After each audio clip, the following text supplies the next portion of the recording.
A field, it's a story that Jesus told about a field, and there is something in the field, or someone in the field. Who might be in the field?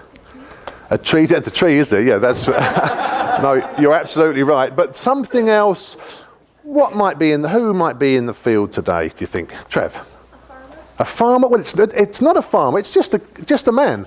We don't know quite who this man is, but he happens to find himself in this field. Now, it's not his field, okay? We find that out later on in the parable. It's not his field, but he's in the field. Now, whether he's just walking through, whether he's maybe working in the field, but he finds himself in this field. And as he's in this field, he happens to stumble upon something that is very, very interesting to him. Now, it might be that he found something completely by accident, or it might be that he was actually looking for something. But you know, even if we're looking for something, there's no guarantee that we're actually going to find it. So here he is, he's in this field, and as he's walking along, he just looks down a little bit because he bends down to think to himself, that's interesting, what have I just seen there? And what he's seen is this, okay? Something peeping out of the ground. Now, in those days, people used to bury things that were valuable to them because there were no banks. And so if you had something of value, and if maybe somebody was coming to attack you, or maybe you were in danger, you would bury your valuables often in a field. So he wonders if perhaps he has found something. Now, if you're going to try and find something buried in a field, what would you use these days to try and find it? What would you use? A shovel, yeah. Do you think anything else we might use today? What might we use today? Nathan? Pickaxe. A pickaxe, yeah. We've probably got more modern ways of finding things. What do you think, Justin? Mining drills. Mining drills, yeah. Well, I was just thinking something more simply like this, that he perhaps might have had, he might have just had a metal detector, okay? Now, of course, you know he hasn't got a metal detector because metal detectors weren't found in those days. But I wanted to tell you about the metal detector because there was a man in England about 4 years ago who did this very thing. He went into a field with a metal detector, and as he was walking around, he found something incredible. And I'll tell you a little bit about that later on. No, our man here doesn't have a metal detector, does he? He has a shovel, as Spencer said. So well done, Spencer, you were right. He has a shovel.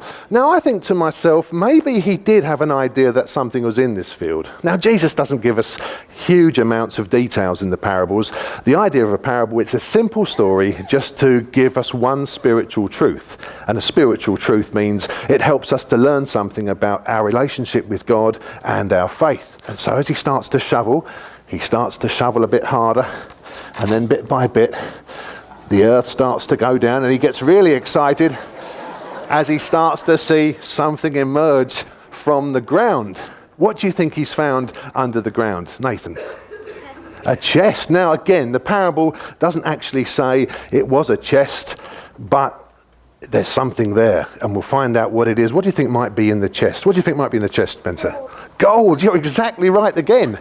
He opens it up, and there is this huge treasure inside. Now, the parable doesn't say it was gold coins, but I'm guessing that it was gold or something like that because he's so excited about it. He thinks to himself, this is what I want. I want this now for the rest of my life.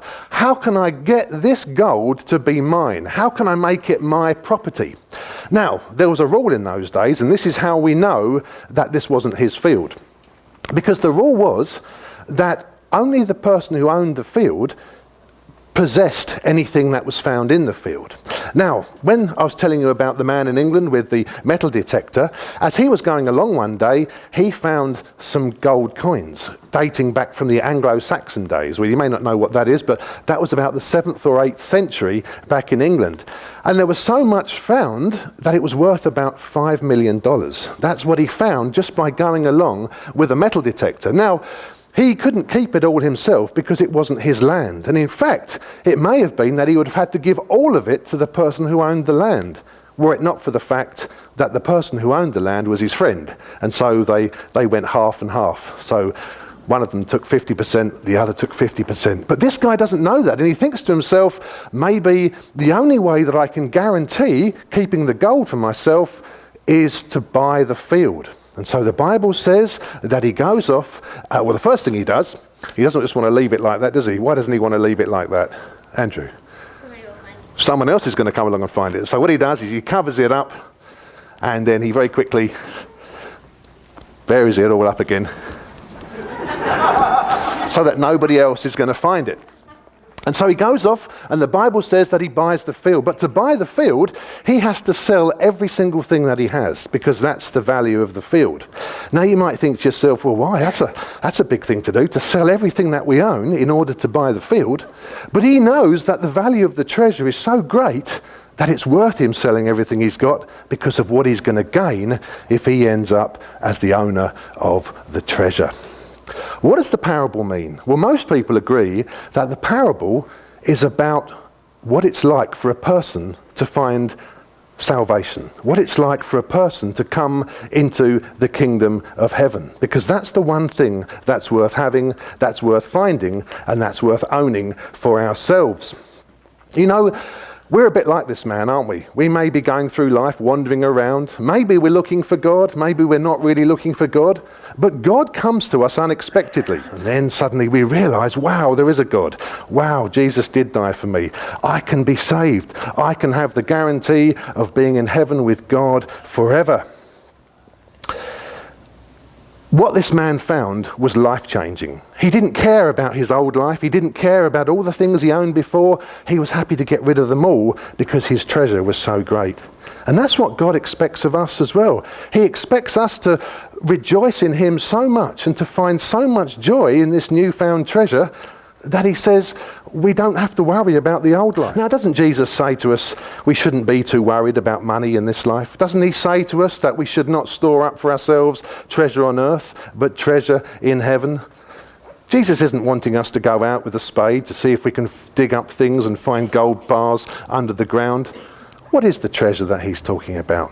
Well, the treasure that Jesus is talking about is Jesus himself. Jesus is our treasure. Don't worry about this life. Make sure that you've invested in Jesus. You know, we don't pay for our salvation. Salvation is a free gift from God. It's not like we have to go and sell things to receive the things of God. But God does expect us to give up all those things that belong to the old life. The sinful nature, the selfish desires. He said that should no longer be a part of your life. If you've really found Jesus, the things of this earth suddenly become very dim. We're not really bothered about how much money we get or the things that we can possess because Jesus is so much better. And that's the message that Jesus is giving us here this morning. Are we prepared to give up everything because we're so delighted in the treasure that we have found in Jesus Christ?